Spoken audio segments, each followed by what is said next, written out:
बिस्मिल्लाहिर्रहमानिर्रहीम। अस्सलाम वालेकुम। हमारी आज की वीडियो इंग्लिश ग्रामर और सेंटेंस स्ट्रक्चर के बारे में है। इंग्लिश ग्रामर क्या है, इसकी क्या सिग्निफिकेंस है और इंग्लिश ग्रामर में सेंटेंस स्ट्रक्चर क्या है, यानी किस तरह सेंटेंस जो है वो क्रिएट किए जाते हैं, बनाए जाते हैं। फर्स्ट ऑफ ऑल हम ग्रामर को डिस्कस करते हैं। Grammar is the system and set of rules of the language. The rules of grammar help us to decide the order we put words in or which form of a word to use. Grammar किसी भी ज़बान का निज़ाम और असूलों का set है। Grammar के ये असूल हमें फ़ैसला करने में हमारी मदद करते हैं कि कौन से अल्फाज इस्तेमाल करने हैं और उनको किस तरतीब से रखना है। यानी ये असूल व ज़वाबत रूल्स का एक सिस्टम और एक सेट है जो हमारी हेल्प करता है कि हमने ये डिफरेंट पार्ट्स ऑफ स्पीच हैं जिसको वर्ड क्लासेस कहते हैं, इनको हमने किस तरह तरतीब देनी है कि ये एक मीनिंगफुल सेंटेंस बन जाए। The definition of grammar is the study of the way words are use to make sentences.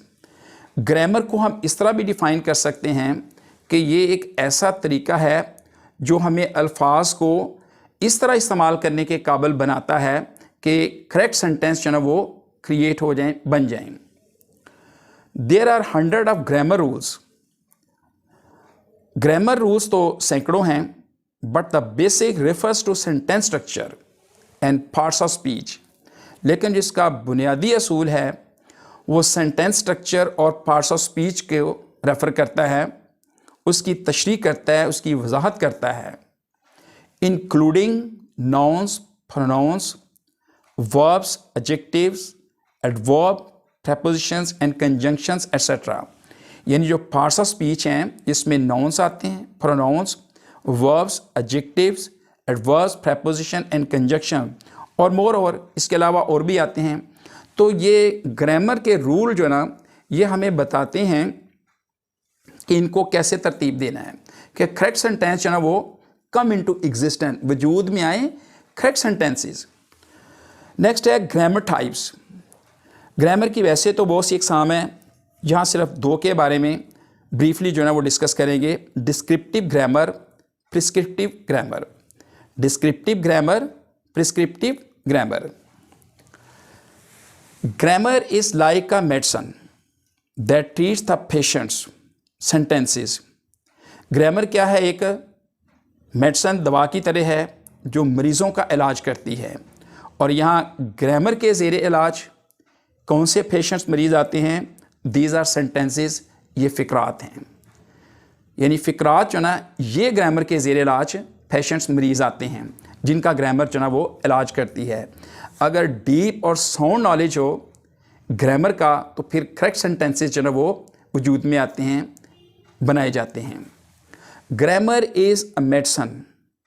Grammar एक मेडिसिन है and it should be given as a medicine, और इसे एक मेडिसिन के तौर पर ही दिया जाना चाहिए एंड नॉट अ डाइट, और एक खुराक के तौर पर नहीं। तो अब इसमें मैं आपको बताता हूँ जो डिस्क्रिप्टिव ग्रामर है वो क्या है। डिस्क्रिप्टिव ग्रामर जो है वो है मेडिसिन, यानी रूल्स और रेगुलेशंस हैं। डिस्क्रिप्टिव ग्रामर रूल्स और रेगुलेशंस हैं, और जो ये बताते हैं कि ये रूल्स और रेगुलेशंस हैं। जबकि जो प्रिस्क्रिप्टिव ग्रामर है ये है कि अब इन रूल्स और रेगुलेशंस को कैसे हमने इस्तेमाल करना है। जैसे एक डॉक्टर के पास जाते हैं तो हमारी वो डिजीज़ डायग्नोज करता है, तशख़ीस करता है, और फिर वो जो मेडिसिन है उसको वो तजवीज़ करता है, एक प्रिस्क्रिप्शन नुस्खा तैयार करता है और वो मेडिसिन लिखता है कि ये फ़लाँ टैबलेट, फ़लाँ जो कैप्सूल वगैरह ये है, और इसको कैसे देना है, कितनी मिकदार में देना है, first time, second, third, 2 time या 3 टाइम, और मोर ओवर कितनी मिकदार में देनी है, और इसके साथ साथ कौन सी प्रिकॉशंस एहतियाती तदाबीर भी करनी है। कुछ चीज़ों से वो मना करता है कि ये नहीं आपने लेनी जब दवाई खानी है। तो ये डिस्क्रिप्टिव ग्रामर जो set of rules and regulations हैं, एक सिस्टम है। वेयर एज जो प्रिस्क्रिप्टिव ग्रामर है ये डिस्कस करती है how to apply these rules. तो ये थी ग्रामर और इंग्लिश ग्रामर। और जब तक ये हमारे पास साउंड नॉलेज ना होगा ग्रामर का, तब तक हमारे से बहुत सी मिस्टेक्स और एरर्स आएंगी, और एरर्स ऐसी होंगी जिनको हम करेक्ट नहीं कर पाएंगे जब तक हमारे पास ग्रामर का सॉलिड और साउंड और डीप नॉलेज ना हो। तो लिहाजा हमें ग्रामर के नॉलेज को, रूल्स को जो है वो लर्न करना, सीखना बहुत ज़रूरी है। इसके बगैर हम करेक्ट सेंटेंसेस को नहीं बना सकते। अब कुछ एग्जांपल्स हैं। Look at these sentences. ये उर्दू के मैंने 4 सेंटेंसेस लिखे हैं। जो पहले 2 सेंटेंसेस जुमले, उन पे गौर करें। रुको मत जाओ, ये 3 वर्ड्स हैं। जैसे मैंने लिखा है रुको एक, मत दूसरा वर्ड है और जाओ तीसरा।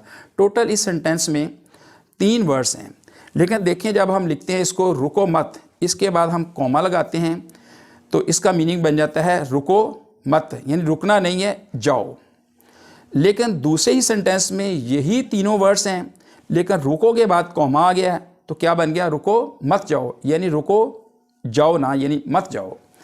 तो देखें इनमें सिर्फ और कॉमा ही है जिनकी हमने प्लेसमेंट चेंज की है, तो मीनिंग ही अपोजिट बन गए हैं। दोनों सेंटेंसेस के मीनिंग जो ना, वो सेंस, वो फहम जो ना, वो दोनों के ही अपोजिट बन जाएंगे हैं। ओनली हमने कॉमे का जो ना, वो कॉमे की प्लेसमेंट चेंज की है, उसकी जगह चेंज की है बस। इसी तरह ये एक स्लोगन चलता आजकल, मार नहीं प्यार। अब इसमें भी देखिए मार नहीं के बाद अगर कॉमा लगा देते हैं तो बन जाता है मार नहीं आगे प्यार, यानी मारना नहीं, प्यार करना है, बच्चों को प्यार से, मोहब्बत से पढ़ाना है। तो ये कॉमा नहीं के बाद लगाने से मार नहीं प्यार। इस तरह अगर हम मार के बाद कॉमा लगाते हैं तो फिर क्या बन जाता है, मार नहीं प्यार, यानी मारना है, प्यार नहीं करना। तो ये देखें यहाँ पे सिर्फ एक पंक्चुएशन मार्क्स जो हैं, यानी full stop, comma, question mark, इनको हम पंक्चुएशन मार्क्स कहते हैं। तो इनकी प्लेसमेंट चेंज करने से ही मीनिंग जो है वो चेंज हो जाती हैं, अपोजिट मीनिंग बन जाती है। इस तरह ये इंग्लिश के मैंने 2 सेंटेंसेस जो है वो लिखे हैं। देखिए फर्स्ट सेंटेंस है द किंग सेड, बादशाह ने कहा, the boy is very naughty, लड़का बहुत शरीर है। अब इसमें टोटल 8 वर्ड्स हैं। नेक्स्ट सेंटेंस में भी 8 ही वर्ड्स हैं और सेम इनकी जो है ना वो ऑर्डर है, अरेंजमेंट है, तरतीब है। द किंग, लेकिन उसके बाद कॉमा लगा दिया है। द किंग बादशाह, सेड द बॉय, लड़के ने कहा, इज़ वेरी नोटी, बहुत शरीर है। अब देखें सेंटेंस 2 हैं, वर्ड्स इक्वल हैं, अरेंजमेंट भी, ऑर्डर भी एक ही है, ओनली जो है ना कॉमाज इनकी प्लेसमेंट चेंज की है। तो दोनों सेंटेंस के जो मीनिंग है, मफहूम है, वो एक दूसरे के अपोजिट, मुतज़ाद जो ना वो बन गए हैं। तो इससे अंदाज़ा होता है कि ग्रामर के सॉलिड नॉलेज की, इनके रूल्स और रेगुलेशंस को जानना कितना अशद ज़रूरी है। अब हम स्टडी करते हैं इंग्लिश ग्रामर में सिंपल सेंटेंस स्ट्रक्चर क्या है, यानी सिंपल जो सेंटेंसेस होते हैं उनमें कौन कौन सी चीज़ें आती हैं, उनकी तरतीब क्या है, क्या स्ट्रक्चर है, क्या साख्त है, क्या बनावट है। यहाँ पे उर्दू में एक सेंटेंस मैंने लिखा है, उसको फिर बाद में इंग्लिश में भी मैंने राइट किया है, नोमान हॉकी खेलता है। अभी इंग्लिश में इसको ट्रांसलेट किया है, नोमान प्लेस हॉकी।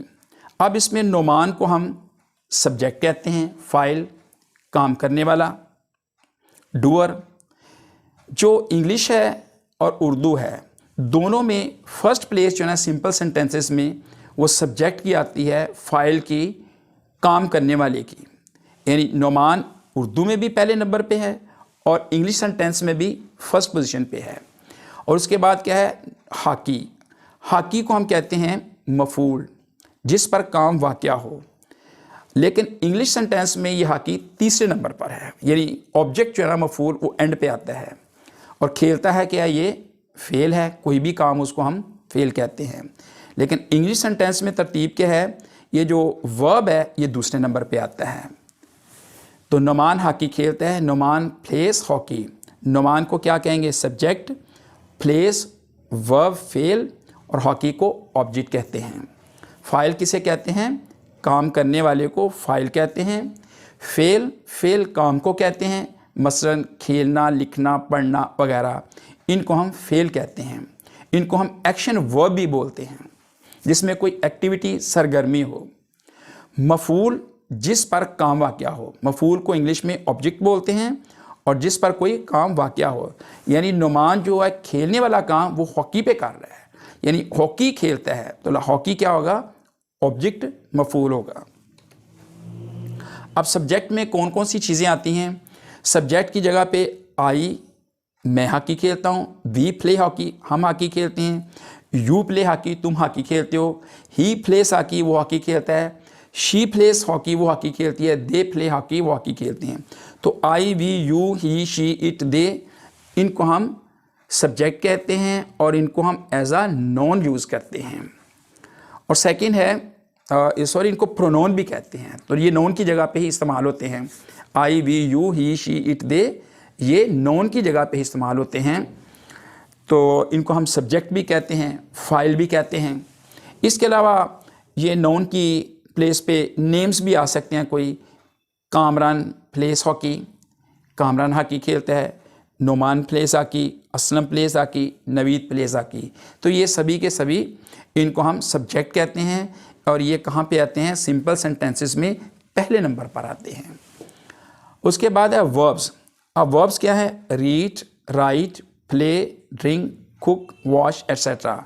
यानी पढ़ना, लिखना, खेलना, पीना, पकाना, वॉश धोना वगैरह, इनको हम वर्ब कहते हैं। उर्दू में इनको फेल या काम कहते हैं। यानी कोई भी एक्टिविटी, सरगर्मी, उसको हम वर्ब बोलते हैं। Look at this sentences. अब इन फिक्रात को ज़रा देखिएगा। ही गोज़ टू स्कूल, वो स्कूल जाता है। शी रीड्स अ बुक, वो ही किताब पढ़ती है। Aslam place cricket, Aslam cricket खेलता है। चिल्ड्रन वॉच टीवी, बच्चे टीवी देखते हैं। गार्डनर वाटर्स द प्लांट्स, माली पौधों को पानी देता है। वी सॉल्व सम्स, हमने सवालात हल किए। In these sentences he, she, Aslam, children, gardener and we are called subjects, whereas go, read, play, watch, water, solve are verbs, and school, book, cricket, TV, plants, sums are objects। यानी इन फिक्रात में जो आता है he, she, Aslam, children, gardener and we, इनको हम subject कहते हैं। उर्दू में इनको फाइल बोलते हैं। जबकि go, read, play, watch, water, solve, इनको हम फेल बोलते हैं। इंग्लिश में हम इनको वर्ब कहते हैं, और ये कोई भी एक्टिविटी, सरगर्मी, कोई काम होता है जिसको हम वर्ब फेल कहते हैं। जबकि जो school, book, cricket, TV, plants, sums, इनको हम ऑब्जेक्ट कहते हैं। आखिर पर आपके सामने वो मार्टिन लूथर किंग का एक कोटेशन पेश करता हूँ। Education plus character, education plus character, that is the goal of true education.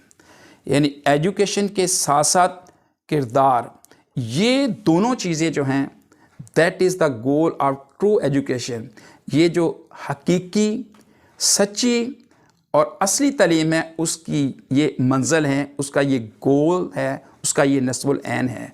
यानी तालीम भी हो और प्लस करैक्टर भी हो। These are the two achievements of true education. यानी जो हकीकी तालीम है, उसकी जो अचीवमेंट्स हैं, उसका जो नस्बुल ऐन है, उसका जो गोल है, उसकी जो मंजिल है, वो क्या है? Education plus character. यानी जिस बंदे के पास एजुकेशन हो, उसके साथ उसका करैक्टर भी बहुत सुप्रीम और आला होना चाहिए। ये मार्टिन लूथर किंग जूनियर का ये कोटेशन है। आखिर पे आपसे रिक्वेस्ट है कि वीडियो को लाइक, शेयर करें और चैनल को सब्सक्राइब करना हरगिज़ ना भूलिएगा। आज के लिए इतना ही।